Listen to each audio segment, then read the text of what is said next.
Welcome to The Human Experience, a podcast about the stories we live out every day and the importance of championing the vulnerability and courage of the storyteller. I'm your host, Jennifer Peterkin, and it was through my own lived story of experiencing domestic violence that this podcast was created. By traveling the globe and interviewing each guest in person, I am convinced now more than ever that stories have the power to change the world. You can join our community of storytellers by subscribing, leaving a rating and review, signing up for my newsletter, following me on Instagram, and more. Thank you for being here. In a world full of noise, to listen with intention is an act of resistance. John, thank you so much for meeting with me today, for inviting me into your home and being willing to do this interview in person. I really appreciate it. I appreciate your time, and I'm excited to dive into your story a little bit. All right. Well, welcome, Jennifer, and hope you're having a good time in the Carolinas. You've come at just the ideal time of year, post-pollen and pre-humidity. So I hope you get a chance to enjoy our city and our state while you're here. Yeah, I have some time this weekend, so I'm going to go do some exploring. I'm excited about that. Yeah. Wonderful. Enjoy. Thank you. So, John, you have a story that takes you all over the United States. I mean, your story starts in California, right? But we're in North Carolina now, so... Indeed. Yes, I tell people I'm bicoastal, and I did grow up just south of San Francisco in an area that's now Silicon Valley, but was not known as Silicon Valley back in the 1950s, and had 18 wonderful years, went to the same school system for all 13 years. And then when it came time for college, all right, here, I'm going to out my brother, throw him under the bus. My brother did not do well at UC Berkeley. And so my folks said, well, we won't make that mistake again. And they sent me to a sort of a seminary of sorts called the University of Iowa. Okay. They figured I couldn't get into too much trouble in the middle of a cornfield. Were they right? For the most part, just, nothing on my record. That's good. Okay. But I got three wonderful things. I got two degrees in mathematics and economics and a wife. So I think that's three pretty good accomplishments in 5 years. Yeah, absolutely. It's so interesting to me that you got a degree in mathematics because, I'm here, you're a writer. You were a pastor before that. And so it's like these whole different lifetimes that you've lived. Yeah. Well, my father literally was a rocket scientist. Okay. Literally, he was a charter employee of the National Aeronautics and Space Administration. He got his PhD in mathematics at Stanford. And so it was just natural that he would move me along in that department, in those endeavors. And I was decently good at it. Came to me fairly naturally. I was good, but not brilliant like he was. And so mathematics was an area in which I did well. But I wanted to team that up with economics to put it into real world application. I certainly was not a theoretical mathematician, and nor was my father. So those two things, I think, were a natural fit. And given the era in which I was in college in the 1960s, there was a growth of our governmental programs through civil rights and the Lyndon Johnson's Great Society. So it all just sort of came together naturally, organically, and that's how I ended up at the University of Iowa getting 2 degrees. Yeah. Is a job in that what brought you east? At that point, Lyndon and I wanted to continue. I wanted to get closer to Washington. That's the short answer. I have in my book, East of Apple Glen, and I relay an experience in which Nathan goes to Washington as a junior high school or high school student and is just overwhelmed by the city, by the limousines, by the people in three-piece suits, by the briefcases, by the Washington Post, and of course all the monuments and symbols of our society. And again, given the growth of government programs and so forth, I figured Washington, D.C. would be where I would end up or start off a career. Yeah. So I didn't quite get to Virginia or Washington, D.C., but I did get to Chapel Hill, which, of course, as everyone knows, is the southern part of heaven, and continued with my studies in economics at Chapel Hill. Okay. Yeah. So you mentioned your book, East of Apple Glen, which you just published in April of this year. Correct. And we're kind of jumping forward, but it's because I want to jump back. Sure. So East of Apple Glen is your second book, but your first novel. Is that correct? Or are they both novels? They're both novels. Oh, okay. I apologize. Mm-hmm. So East of Apple Glen is your second novel. And from what I understand, you draw a lot on your experience as a pastor, which is the next part that we're going to dive into. But it's a fictional book based on some of your experiences. Is that correct? That is correct. And as my wife and I say, changing the names to protect the guilty. I read that on your website and I thought that was fantastic. I was like, that is a really, I like that. I might use that. Please.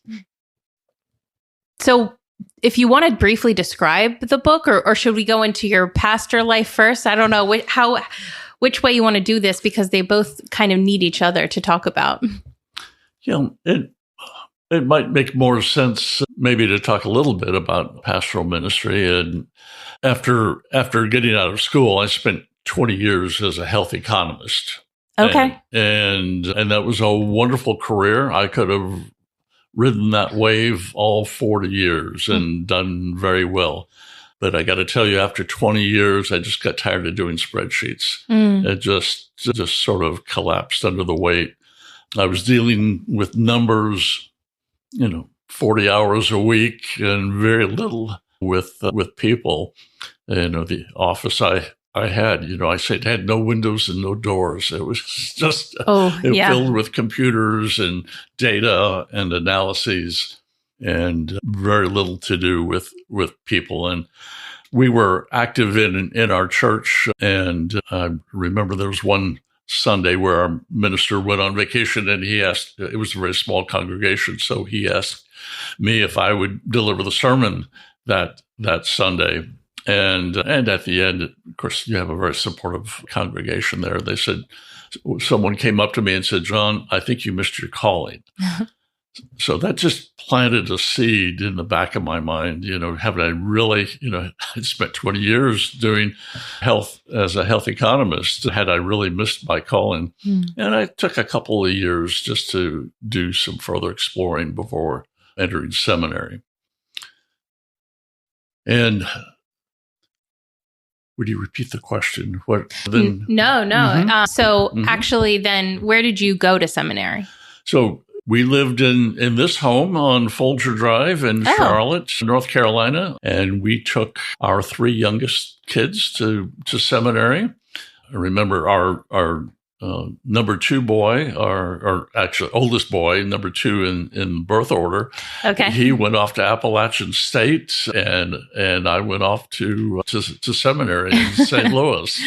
And so we left this 3-bedroom, 2,500 square foot home and moved into about a 900 square foot dormitory apartment. It was like a 3-year camp out. Oh, wow. But it was a wonderful 3 years for us in Webster Groves, just a suburb just west of St. Louis. And that's where I completed my Master of Divinity and then was ordained in the United Church of Christ. Okay. And where I know you've served in a few different churches in a few different states. So what was the trajectory there? So from there, my first congregation that called me was in rural Ohio, eastern Ohio, and Wayne County, to be specific, which is Amish country, about 100 miles south of Cleveland in round numbers.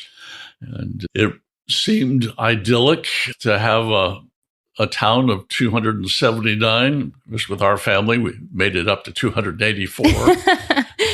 We were the only church proper within the city limits, but it soon became apparent that there was a bit of there was different backgrounds that came to intersect there. Our background being urban and educated, and in that community was very rural, small businesses, small schools, farming, and very politically and socially conservative. And so that created sort of a nexus there for difficulties in having a successful ministry in that community. Yeah. But ministers, I don't know if you're familiar with the book by Lois Lowry, The Giver. Mm-hmm. The protagonist there, the older man, is called the receiver. And he receives all the memories and all the pain of his community. And without taking that analogy too far, I felt myself somewhat as a receiver, that people would approach me with whispers and secrets. I was an outsider, so to that extent I was safe, because any insider, you tell a secret in a small town, and soon nobody's business is everybody's business. Mm-hmm. And I was a safe receiver to that extent. And so I received many whispers and many secrets, which was sort of ironic, because I really was seen, did not have a very fun time, did not have a very successful time by the metrics of a vibrant, growing church. Mm-hmm. But in terms of being a safe place for people to come and share, and I guess you could say that was a successful 3 years. Which I would say that's successful, but that is how I would measure success. So was this specifically an Amish church, or did you have a lot of Amish people attending?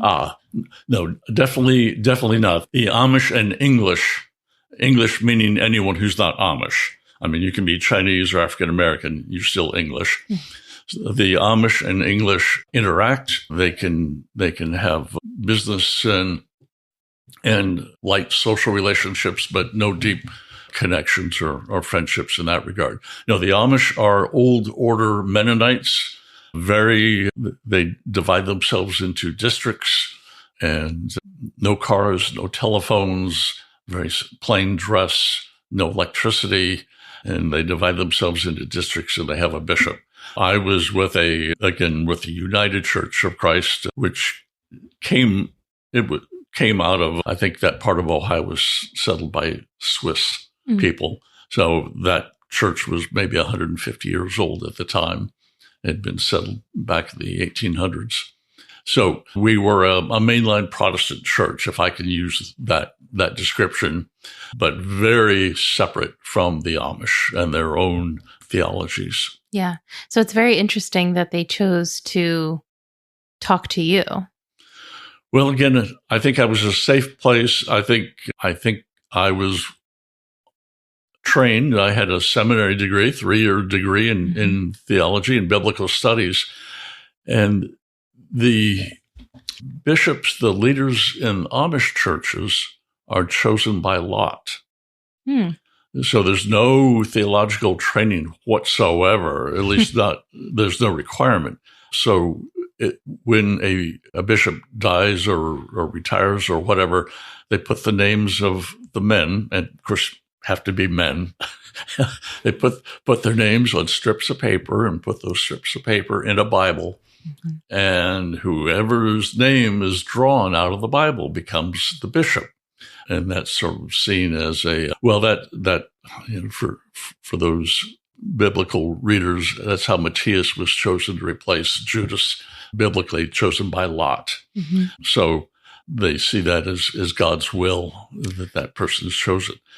And then it's up to that person to become the expert, if you will, and deal with biblical issues of the community. What can they wear? What tools can they use, and so forth. But that, speaking generally, their understanding of the Bible is literal. Mm-hmm. And for people who have read the Bible and studied the Bible, there are many layers beneath the surface, and sometimes those escape those who stop at the literal or don't have an opportunity to go beyond the literal. Mm-hmm. Let me say it that way. Yeah. Yeah. So I'm from an area in Pennsylvania that isn't far from Lancaster, which is Amish country in Pennsylvania, at least. So I have a small understanding. I know who the Amish are, you know, and I think there's people in the United States and also the world that just don't know who the Amish people are. So, but I would say there's almost this like romanticization of the Amish as like this very simple and meek, mild. And that's not to say that that's not true, but it's a very oversimplification, I think, of what actually happens in communities like that, because they're so inward. Everything is within. No outsiders allowed, as you've already spoken to.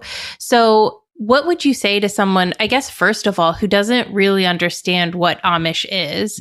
And then beyond that, someone who looks at that and says, oh, wow, that's a really nice, you know, community they have going on there. Like that looks perfect or idyllic. Yeah, I totally agree. From the outside looking in, there is an idyllic view. Getting rid of cell phones and 24/7 news cycles and so forth, it does make sense that, yes, I'd like to try that. And getting back to nature and planting your own food and garden and raising your chickens and all those sorts of things. And you're also correct. There is the romanticizing. Just go to a library and look at the Amish romance novels. Yes. Yes. And it's kind of boy meets girl, you know, and after a week, maybe they touch hands and you go down that road and then fade to black. Yeah. But they are human. Mm-hmm. Everyone is human. And in the Amish country, there are issues of alcoholism and drug abuse and sexual issues going on. And what the whisper that came to me that shocked me and lives with me to this day was when an Amish woman, again, she pulled me around a corner so no one could see us talking with each other. And she said, what does Matthew 18:18 mean? All right. Well, so we opened up the Bible, and it said something to the extent that whatever is bound on earth shall be bound in heaven, and whatever shall be loosed on earth shall be loosed in heaven. Okay. What was the question behind the question was that the teenage boys in her district were wanting sex. And they were using that as a leverage that if they didn't get their way, they would go English. They would leave the community. And within the Amish belief system, you're either in or out. There's no, I saw very little grace. Mm-hmm. There's no reconciliation. Once you go English, you are shunned. Maidung is the name they use. And once you are out, you are out. And so there's a tremendous ethos to remain within the system, because if you're not in, you're gone forever. Mm-hmm. It's like they died. So So they go to the bishop and say, well, what are we going to do? And the bishop is going through his Bible and he sees Matthew 18:18, whatever shall be bound in heaven shall be bound on earth, loosed on earth shall be loosed in heaven. And he interprets that from a literal standpoint, that if you bind a family on earth, they will be bound in heaven. But if you lose the family on earth, it'll be lost even in heaven. Mm. So there's no reconciliation. Not only will there be no reconciliation on earth, there'll be no reconciliation in heaven. And that goes so far beyond their belief system that they said, well, I guess a little incest would be better to keep the family together. Well, that's not what that scripture means. What that scripture means is whatever is bound, meaning the laws of heaven that bind you in heaven, bind you on earth, and whatever is allowed in heaven, loosed in heaven, shall be the same on earth. A totally different 180-degree interpretation, different interpretation from what that bishop came up with to justify incest within their community. So I shared that with the woman, and I said, but look, this is totally illegal. We need to call the police. We need to call social services. This is an outrage. There's no way this should be allowed. And at that point, then the wall came up, the curtain came down, however you want to say it. She said, we take care of our own. We don't call the police. We don't let social services within our community. We take care of our own. And she disappeared within her community, her friends, and to my knowledge, I never met or saw her again. Mm. And I always wondered, what happened? Yeah. What happened? And that conversation took place about 30 years ago. Mm. So it's been, I think I said in my afterword, it was a germ of an idea that just stuck with me. And I knew I had to get that out of my head, out of my heart, and onto paper. Yeah.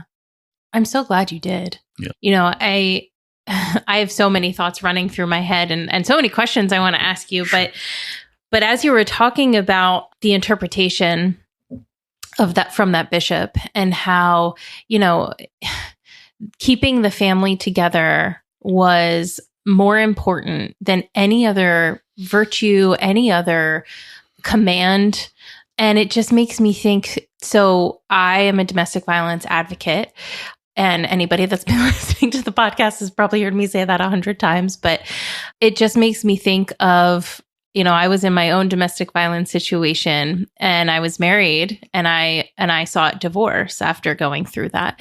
And there were people and there still are people. And again, being an advocate, I fight against this all the time, that just divorce is the line that you can't cross. And so it doesn't matter whatever happens underneath that, like all of that can be justified because the system in place to make sure that marriages stay intact is more important than the actual lives of people. And most of the time, women, right? Yeah. So it just makes me think, like, first of all, it's incredibly sad and horrifying to think of what some of these people, especially women, are going through. But second of all, it makes me think in a lot of ways, we're not that far off. You know, we're not that far removed. You know, we can look at that and say, wow, that's wild. Like, I can't believe somebody would let that happen. But then we're really not that far removed from that in a lot of ways. Unfortunately, it's the secrets. It's the secrets that haunt, and I hate the word victim. That's the wrong word. It should be victimized. I'm a verb person.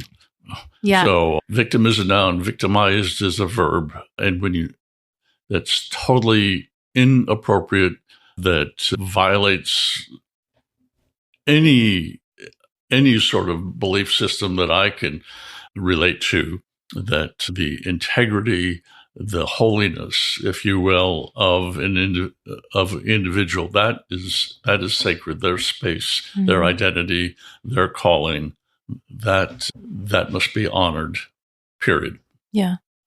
Our church has an expression: never place a period where God has placed a comma, and that works well for as an expression of our wanting to probe further into God's word and God's world. But we noticed after that advertising campaign came out, Liberty University, Jerry Falwell and his people came up with an alternative approach: never place a comma where God has placed a period. God has spoken. Oh, okay. Okay.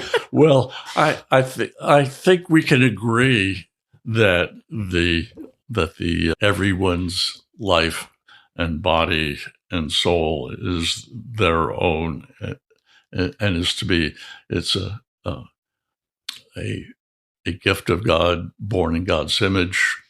And apologies to those with other belief systems, but that's where I come from with the when I meet someone, I always want to look for that spark of God within them. Yeah. And when you look for that spark of God within them, then any thought of any inappropriateness in a relationship, I think, then just disappears.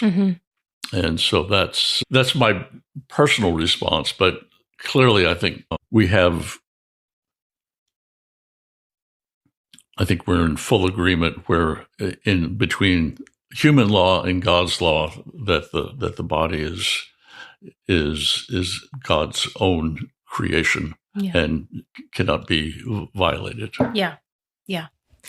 I think it's a difficult thing. I think we get so mired in the systems and institutions that we've built to protect ourselves and really to protect the power that's being held, that we forget about people and individuals and that they are individually created in God's image, and that they do have autonomy and the will to live out their life and make their own decisions, right? Yes. So, and that doesn't mean that people are without accountability, but when our systems are actively oppressing people, specific groups of people in particular, then I think it's time to take a look at the system and not the person. Agreed.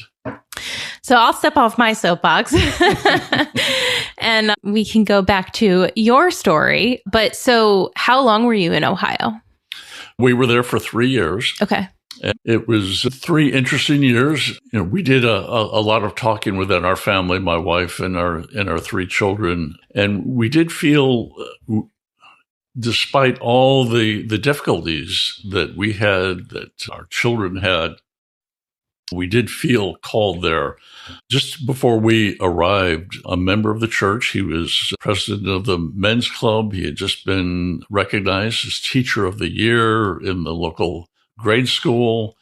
And he's the one who brought flowers for the altar and brought the little old ladies in to church, those ladies who couldn't drive any longer. He did everything. If you had a congregation filled with Larrys, you could rule the world. But Larry came out of the closet in 1994 with full-blown AIDS. Oh. And in a community of 279, an Oneida bomb couldn't do more damage than the release of that knowledge. This all happened just before we arrived. Okay. And there were meetings held at our church because it was the largest public meeting place in the community. And there were doctors saying, well, we just don't know how this disease is spread, which is, just dreadful. 94? 1994. Wow. Yes. And so Larry was released from his teaching job, but he he was a lifelong member of the church. And so we knew of Larry's story before we arrived. So I remember that our first day at the church where we met Larry, walked up to Larry, and I knew that was going to be a defining moment. It just, there's no gray. It's either or. I'm a great believer in both and, but at that time it's either or. And at that point, Larry holds out his hand to shake mine, and I hold out my arms to give him a hug, and that defined the next 3 years, because those who had an understanding of Larry and his disease were glad for me to affirm his personhood, and those who saw him as a threat, as evil, they turned away, saying things like, "I won't come back to that church unless Larry confesses his sin on his knees before the cross of Christ." Oh, okay. Well, I'm sorry, we won't be seeing you anymore.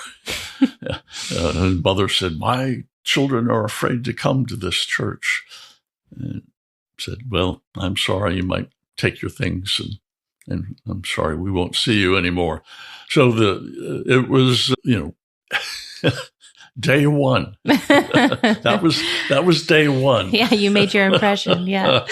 Yeah, the president of the church council resigned on my second Sunday. Oh, wow. Yeah, it went, I was about to say it went downhill fast, but it didn't go downhill. It just went in a different direction than we had anticipated. Yeah. Very quickly. But we presented a view of community. You and I, we just talked about the power of the individual versus the power of the community. And there you have it. It's a both and. Yeah. Absolutely. And so how does one create a community that honors individuals? Isn't that's an oxymoron, it seems. But that's what we sought to do over those 3 years. Larry died about a year and a half later. We had his funeral on Super Bowl Sunday. The church was packed, I think as many with onlookers as mourners. But we had the choir sing from the Akron Opera Group came and sang "The Heavens Are Telling," and it was a grand release and honoring of all that Larry had been in his life, all that was good. From there, about a year later, we dedicated his AIDS quilt and sent that off to San Francisco. And I think at that point, the church said, well, we've had just about enough of John and his family. And they invited me to look elsewhere, which we did. Okay. Yeah. Did you have a lot of people stick around because they were in support of the position you took, or did you have people kind of stick around because they had not a lot of other options? Yeah, I think there's a little bit of yes to both. Again, we were the only church in town, but I think ultimately those who remained were supportive of an inclusive, loving. One of the words I use at the beginning when I lead worship is, no matter who you are or where you are on life's journey, you are welcome here. And I think when people hear that, that gives them a clue as to what they will experience within that community. Yeah. So yes, there were people who remained for that, but again, we were the only congregation in town. They still let me ride in the convertible on the Memorial Day parade. Followed by the Waynedale Marching 20 as we made our way from the firehouse to the cemetery. Yeah. Yeah. I mean, your story gives me hope because I think there is so much value in community. And it's one of the reasons I'm doing this podcast, because I think there is so much value in connection and stories. But I think when we try to make the rules of community this standard for entry, it can be really difficult to actually carry out the tenets of community. And so I'm encouraged to hear that in your corner of the world in the 90s, in this, rural part of Ohio, that there was somebody like you for Larry at his, most difficult time in his life. Well, it was, we received from Larry so much. I mean, we were largely naive in many ways, but Larry was so giving and open and honest with us that we feel blessed to have known. There's a scripture that means a lot to me in Genesis chapter 12, when God calls Abram and Sarai to leave. God says, "I will bless you that you might be a blessing." And I felt rather than our being a blessing for Larry, he was a blessing for us and for me personally. Yeah. It's amazing. Yeah, I think, interactions like that change you. They are part of they imprint on you. Absolutely. Yeah. Absolutely. So you were invited to leave Ohio. Where was your next adventure? We went to another rural church in Indiana, in Huntington, Indiana, Dan Quayle's hometown. Okay. Huntington is the location of the only vice presidential library in the United States. Okay. And so please, when you go through Indiana and Huntington, stop by and see the Dan Quayle Vice Presidential Library and spend an hour or so there. Huntington was another smaller, it was a county seat, so a little bit larger. And we did some good things there. And two of my daughters started off college, and two of my boys graduated from high school, and we sort of launched them. And we had six decent years there. There were some similar issues of parochialism in Huntington, but there was no significant issues. Yeah. I can't say we were, well, it was six years of doing good, solid ministry. Yeah. I find it really interesting that you lived in, I guess outside of Iowa when you were in school, but you lived in pretty urban areas, pretty large areas. And then your first assignment, as it were, is in these like super rural, like you couldn't get more rural areas almost. So how was that for you, just mentally and emotionally, to be kind of thrown into that? Did you even, were you aware on a, maybe intellectually you knew, but that this even existed, you know what I mean? Like that these were that there were communities like this. Yeah, I'd agree. We often talked among ourselves as to what God really had in mind for us throughout all these experiences. And again, while there were difficulties, I guess I'll have to confess there was a bit of an ego stroking in that the pastoral office, it was one was honored within those communities. And so in Huntington, I was a member of the Rotary Club and was elected to the board of directors and invited to give opening prayers at city council. And I met with city and community leaders regularly to talk about community issues. that was different in Huntington, that there was an openness to want our participation in community affairs. So to that extent, it was enjoyable. You know, I remember I often sat across from the circuit court judge there at Rotary Club, and sometimes members of our church would appear before the judge on a criminal matter. And I remember the judge said, "Reverend, what are we going to do with this guy?" And he was serious. I mean, and so we would work out. And I said, well, here's what the church can do, and maybe here's what you should do in your office, and let's see if we can, work together to solve this problem. There was a wonderful widow lady in our congregation. She and her husband had owned a small grocery store. And after her husband died, she couldn't continue, and the Krogers and so forth began to take over the market.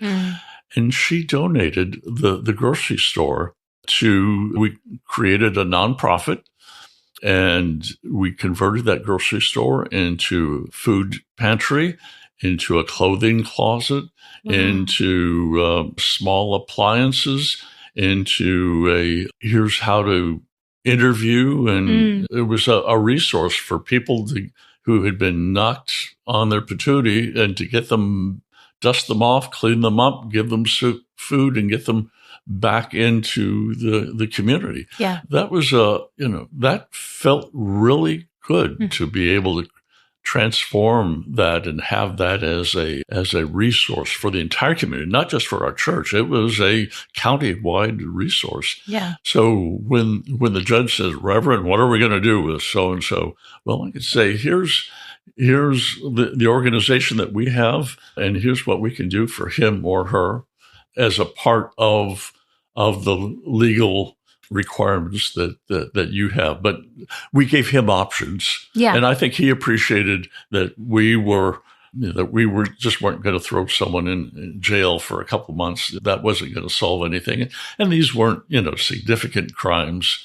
They were drunk and disorderly and maybe minor theft or stealing a check or something. But, these are things that can be rehabilitated and reconciled, if you will, with the community. Absolutely. I completely agree. And I think that, I had made my feelings clear on how harmful sometimes the insular aspect of small community can be. But I think that I also am a very big fan of both and I think there's wonderful things to be said for it as well. And the idea that, small communities know how to come together. They know how to band together. They know how to invest in each other, sometimes too much. But, I think it is a strength. And I think that if you haven't lived in that community, that type of community, you wouldn't know that's what that's like. Just like someone in that community couldn't, imagine what living in an urban setting would be like. And so there's good and bad in both.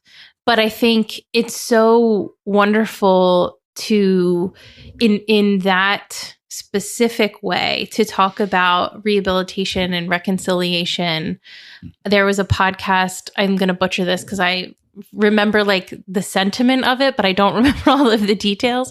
But there was a podcast I was listening to years ago, and the woman was interviewing somebody else, and the interviewee was talking about where she came from. It was a country in Africa, and I don't remember which one, and I apologize. But she said, one of the big tenets of our community is that if anybody breaks the law or gets in trouble with the law, we take community responsibility for that. We say, what have we done as a community to fail that person so that this happened? And that's a pretty radical idea, especially in America. Yes. But how much better would things be if we could all collectively come beside somebody and say, what was missing in your life that this is where you went? And so I think smaller communities are more set up for that because they're already doing it in a lot of ways. I agree. I agree. Yeah. Yes. So I love that. I love that you went from Ohio, which was good and hard, and Indiana was a little bit more, you got to accomplish a little bit more maybe in the community, it sounds like. Yeah, I think that's a good assessment. Yeah, we would go with that. So where from Indiana? And then I like to say that God called us home back across the Ohio River. Okay. Back to the land of barbecue and sweet tea. Oh, thank you, Jesus. He called us to Richmond, Virginia. Okay. And we were, for those of you who don't know Richmond, Virginia, it is the former capital of the Confederacy. I remember in my interview, I wasn't sure exactly about the feelings and sentiments within this congregation. It was a good old German congregation. But I remember in the interview making reference to the war between the states. And at that point, I looked over in the corner and I saw two men nod at each other. And I knew at that point that I would be offered the position based on my use of the word war between the states, okay, as opposed to civil war. Oh, interesting. Okay. And it's I don't want to make too much, because it was a loving urban congregation. We were right on the fringes of Virginia Commonwealth University. We're in the state capital. There's the University of Richmond and Virginia Union University, all nearby, and the Virginia Commonwealth University hospitals. It was a fantastic experience. But I just remember at the beginning, I knew that there was some sensitivity. Well, my goodness, Jeb Stuart was outside of our church. There is in Richmond at that time Monument Avenue, and there were monuments that were erected at the turn of the century from 18 to 1900. Mm-hmm. So in going from east to Jeb Stuart, Robert E. Lee, Jeff Davis, Stonewall Jackson, and his name was Maury. He was on the cabinet in the Confederate government. And the last statue, the farthest west, Arthur Ashe, the African-American tennis player who won Wimbledon. So you have these 5 statues to Confederate heroes. It's the home of the Daughters of the American Confederacy and Arthur Ashe. So it was an interesting time that we arrived. By the way, all 5 of the Confederate statues have since been taken down. Mm-hmm. And so Jeb Stuart no longer guards the front door of our church on Monument Avenue. And that was a painful time of self-reflection in that community. But that happened after we left. Okay. Thank you, Jesus. But it was a wonderful, wonderful time. That congregation just caught fire, and we had a wonderful 10 years. Again, I was able to be active within the community and interact like with the editor of the Times-Dispatch, the newspaper, and be active within the community. And Linda was active in the community as well. Yeah. So we enjoyed those 10 wonderful years. That was a good way to end our ministerial calling. Amazing. And so from there, you moved back to North Carolina? As I was preparing for retirement, I went to see a counselor, just sort of as a preparation, a transitional time of discussion. And I remember him saying, John, don't retire from something, retire to something. Yeah. And welcome, Chester. And I had always enjoyed writing. And I took a class from a Virginia Commonwealth University English professor.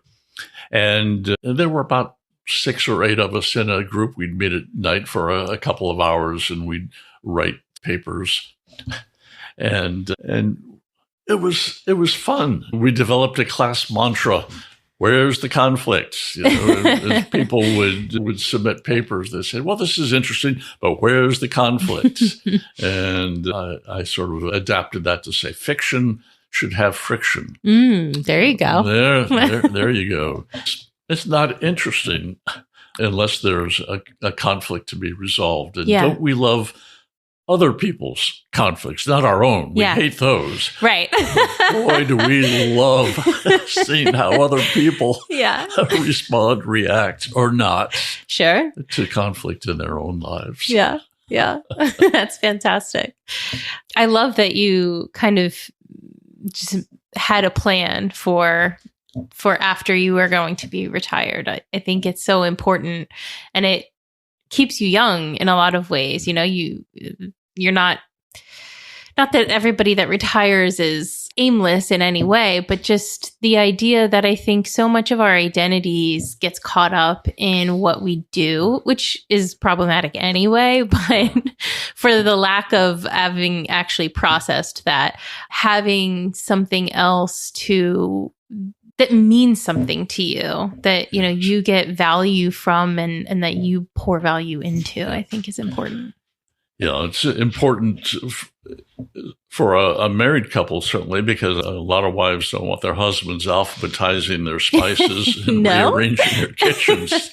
It is one of my mentors said, and don't forget within your new home that each of you needs his or her space, physical separation. And that was, again, another little bit. So, Linda and I have our separate, we call them offices. But there's our spaces in which we can do our own thing, and we're not on top of each other, 16 hours a day. Yeah. So that's important. But I caught fire with the writing, and Linda enjoys her crafts and her birding and her wildlife advocacy. And cool. And so it's a good marriage, good relationship. Oh, I'm so happy to hear that. That's wonderful. I mean, she sounds awesome. I've not met her, but the journey that you guys have been on together, it sounds like you certainly have each other's backs in a lot of ways. So how long will it be? It'll be 57 years this summer. Congrats. That's wonderful. That's wonderful. Certainly something to celebrate. So your germ of an idea 30 years later, I'm sure that's not the first thing you started. Well, it's not the first thing you started writing because you have another published novel. Yeah. But what was it that solidified for you that this was a story that you had to tell? It wouldn't leave me. Mm-hmm. And I think, as I phrased it wasn't mine to keep. It was a story that needed to be told. And it's at so many different levels in our world today, in which there are issues of sexuality and issues of marital issues and family issues. And it was a story that wouldn't leave me. Yeah. And I think part of what took me so long is I wanted to write it as well as the story deserved. Mm-hmm.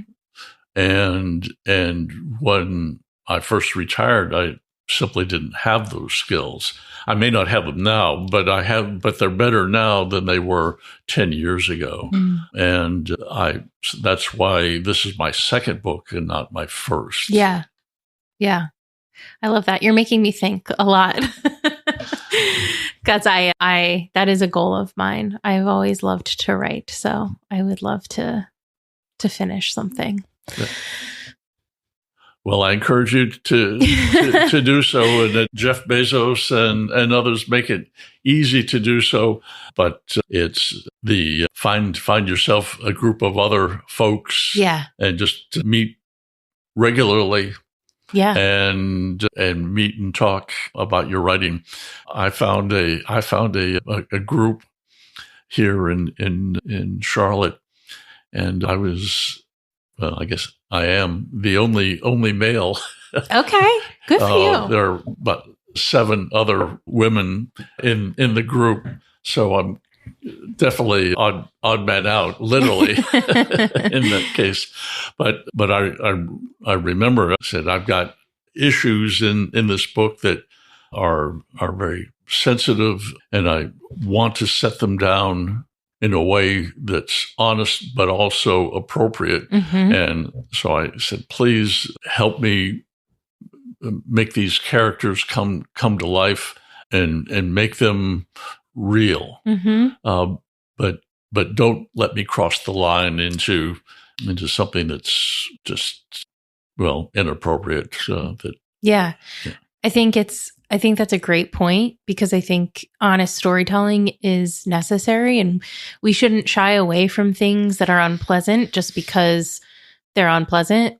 But there is a time when it becomes exploitative. Yes. And so finding, where that is super important, because not everybody walks that line well. Yeah. Good point. Yes, I totally agree. And so it was interesting that I have my book East of Apple Glen is written in what's known as close third person. Okay. Through Nathan, the male character. So everything you see and hear and understand is through his mind, through his eyes. But he has a friend, his next door neighbor, Robbie, short for Roberta, who's lesbian, but they have grown up and known each other since birth. And so I wanted Robbie to be a three-dimensional, a full dimensional character. So that's the women in the group were very helpful, and of course they loved Robbie, Mm-hmm. and in fact Robbie was not her first name. That was the name that I won't say they selected, but they affirmed, and they. Again, they love Robbie. They love Robbie, and said, "No, Robbie would never do that." Yes, that's something Robbie would do. Yes, you need to work on that, develop that. And said, "No, don't let Robbie do that. She would never go there." So, so really, even though my name was on the cover of the book, there are about 7 women who have contributed immensely to the character of Robbie O'Malley in my book. That's amazing. And that's wonderful. Yeah. You're encouraging me. Now I'm going to go look for a group near me. Good. It's wonderful. Good. This may be I don't know if you want to answer this question, but, talking about these issues and you being a pastor in your previous life, one of your previous lives, what do you think is the role or the responsibility of people such as yourself, people with a platform or with a voice, to speak to these issues these days, especially in the current climate that we find ourselves in? Well, that's an excellent question.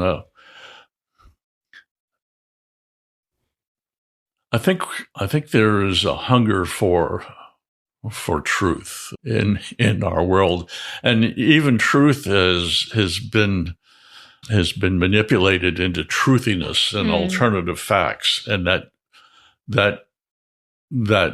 really is very upsetting for me personally, and I think it's not healthy for our country, for our community.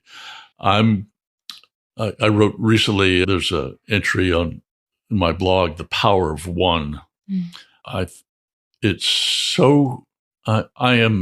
have been amazed in both my professional life in healthcare and in my pastoral ministry and just observing the world, how one or a small group of people can alter the course of an organization.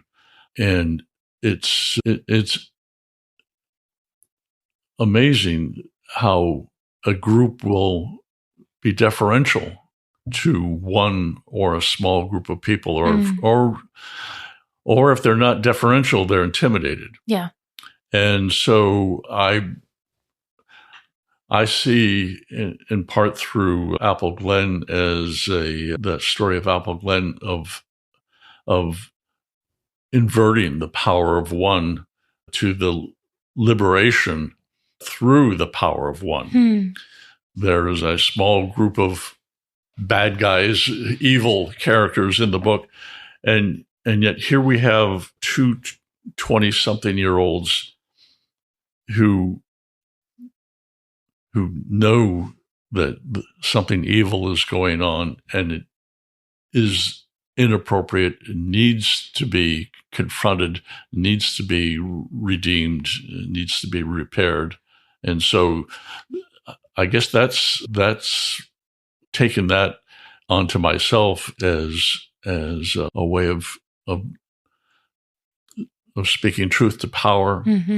One of my seminary professors recently released a book, Reading the Psalms Again for the First Time. And it's a wonderful, wonderful little book. And he speaks of two Psalms, Psalm 82, which I'm not expecting anyone to have that off the top of their head, but Psalm 82 is not a prayer, it is a story.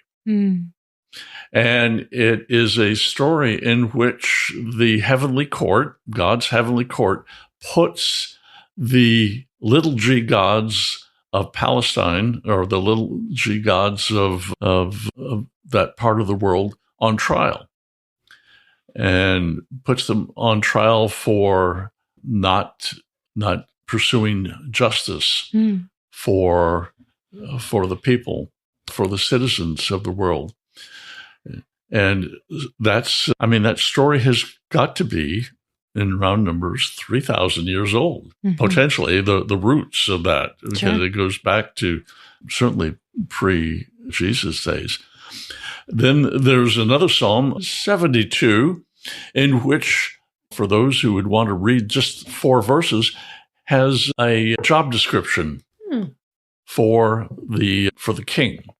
So if as you read through the Psalms, you see a number of prayers at the coronation of the King of Israel. And this Psalm 72 has a job description for the king. And basically, there are two main qualities: justice and righteousness, defending the poor and uplifting the downtrodden. I think that's a wonderful job description. Wouldn't it be wonderful if our political leaders of all stripes would see that as their job description to create a world that is more just and promotes right living? Yeah, absolutely. You know, I agree with you, and I think too it's difficult to walk in. You know, I think it's important, but it's not easy to pursue justice in grace. And because it's very easy to get very emotional, and I think that's valid in a lot of ways, but to not lose the grace part of any of this, and in the sense that we're always dealing with people, and everybody that we come across is a human being, you know, created in the image of God. So it's a difficult line to walk, though. It's not an easy place to be, and it's exhausting. Yeah. I mean, life is hard. Yeah. What was that song? I never promised you a rose garden, you know, and yeah. Life happens, and it's our response. Here's my mathematician coming out of me.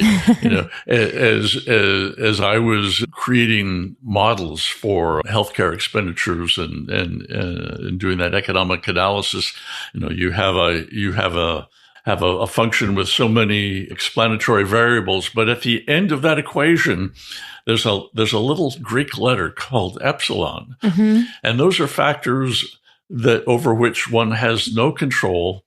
They are things that can happen unpredictably, and it can be anywhere from an illness to an earthquake that happen and can change the trajectory, at least temporarily. And one has to then adapt to that. So that is how we handle our epsilons.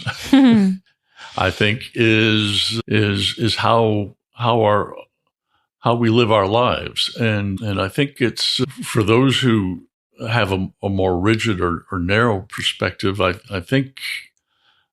guess I'll grieve that such folks miss opportunities to receive grace, as you said. Just as, it would have been nice if I didn't have Larry in my first church and we could have just had a wonderful time with a vibrant youth group and so forth. But Larry's was an epsilon in my first church. And he became that blessing for me personally and for those who took the time to listen and know him. Yeah. And I believe you used that expression in in one of your releases. To listen to someone is to know them, and to know them is the path to love them. Yeah, absolutely. And be loved by them. Yeah, it goes both ways for sure. Yeah, when you give love, you are opening yourself up to receive it as well. It is, and that point of vulnerability is not easy. No. And I think men may struggle with that. Can I generalize that? I think, I have in my book two men who were not present physically, but they're present in memory, Bill Sherwood and Robert O'Malley. And I have a line there. They shared tools, not feelings. Yes. That's that's apt. Isn't that a manly thing? Yeah. But I appreciate the conversations that are happening seemingly more and more frequently around this. And I will say most of the people that I've interviewed are women. But this trip in the past month, I think I've interviewed more men. I've definitely interviewed more men than women. And that's the first time that's happened. And I'm so happy to do so because I do think that, there needs to be more men speaking in love and grace and empathy and vulnerability. My podcast isn't about getting up there and putting on a show. It is about vulnerability. So I am so grateful for every man that chooses to come on and talk with me and be their vulnerable selves, because I think that anybody that does that is making a huge difference. But I know the social currency for men, it costs more right now. It certainly in the short run, when I think it's good that we examine the metrics by which we examine our lives. And for so often the metric has been, it can be everything from income and wealth and cars and clothes. For men, trophy wife, successful children, or whatever. But the metrics as I have received, let's say, over my life are much broader and have certainly changed me. Let's see, what is the line from The Wiz or from Wicked? Change you for the better. Yeah. You may not have changed. You've changed me for good. Yeah, you've changed me for good. Yeah. So, and that's how I received that. Would it be all right if I went back a little bit in my life story? Because we really have talked a lot about what I've done, but not about the other half of my life. We have 5 children. And the clever line I came up with is we have 2 by merger, 3 by acquisition. So Linda and I started off, I think, it was like the first time we kissed, she got pregnant. Boy, that was easy. Gracious, that was scary. So when we were ready to start our family, we had a beautiful boy. I had my son, and then when we were ready for think about a second, nothing happened, and nothing happened, and nothing happened, and nothing happened. We tried the fertility route, and nothing happened. So we said, all right, let's think about adoption.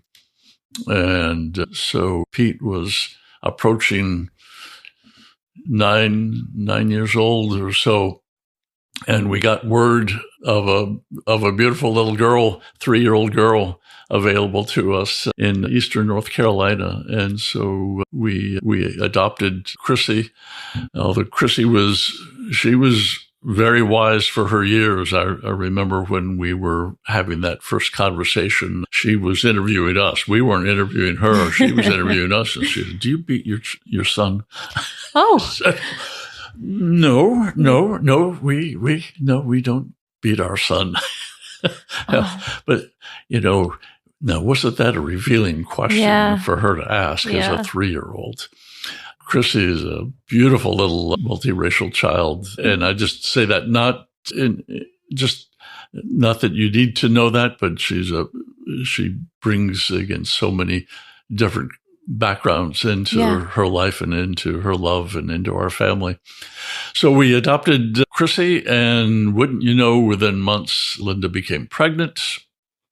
And of course. And while Linda was about 6 months pregnant, we got that epsilon of a phone call at 2 a.m. from Linda's father that Linda's sister and husband and 2 of their 4 children had been killed in a car accident. Oh my gosh. And their two children survived, but the other 4 were killed instantly. And so we got 2 more children. Wow. So we got a niece and a nephew, and we went from 1 child to 5 in about 18 months in round numbers. Wow. And is that not a recipe for a difficult path?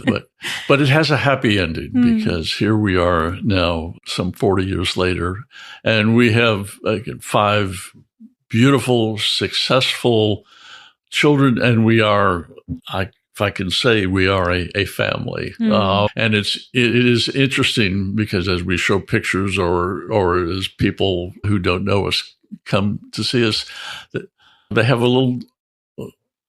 have to kind of wonder now which one's natural and which one's adopted, but that has all faded. We are family, and we love and share together. And it's not that the journey hasn't had some bumps and so forth along the way, because life happens. But we've been so blessed by these 5 beautiful children, and now to see them grow and have families and careers of making a difference in the world. So Linda and I feel so blessed there to have this 5 children in our lives. Amazing. Are they local to you? 3 of our children are local. Okay. 1 in St. Louis. He learned to love St. Louis when we were in seminary. Okay. And 1 down in the Savannah area, Georgia. Okay. Yeah, so not too far. Yeah, not too far. So, good. All pretty close. And here locally, we've got 3, 6, 8. I think that's right. Grandchildren. I'll have to do some ciphering, but I think we have about 8 grandchildren. That's fun. Yes, that's a lot of fun. Yeah. My parents are in that stage right now with my brother's kids, and it's a lot of fun, and I enjoy being an aunt. So it's a good time. Yeah. So I do have one last question for you, which is, through the lens of your experience, what does compassion mean to you? Yeah. All right, I'll start with the seminary interpretation. Compassion. It's cum and passio. That's the two parts of the word, cum and passio. And I'll start with passio. Passio is suffering, but it's also disease. And break disease into its two parts, dis-ease. So, all right, passio, suffering, and dis-ease. So how does one deal with suffering and dis-ease? And my answer is the cum, the with. The compassion is when we feel helpless, when we don't have bank accounts, when we don't have training as pastors or therapists or counselors or doctors, even, we can be with. We can be with. And it's so important sometimes to enter a place of suffering and disease. And I know people, what do I say? What do I do?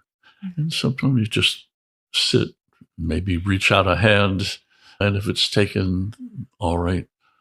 But being with others. And I think that extends in socially. I mean, we see that, I think many of us see that through the lens of an individual. You know, we may have dealt with a death in our family or a parent or a grandparent, and so we go and sit by that individual. But what if we were to sit with another culture, another background, another orientation, if you will, another preference, and choose your word.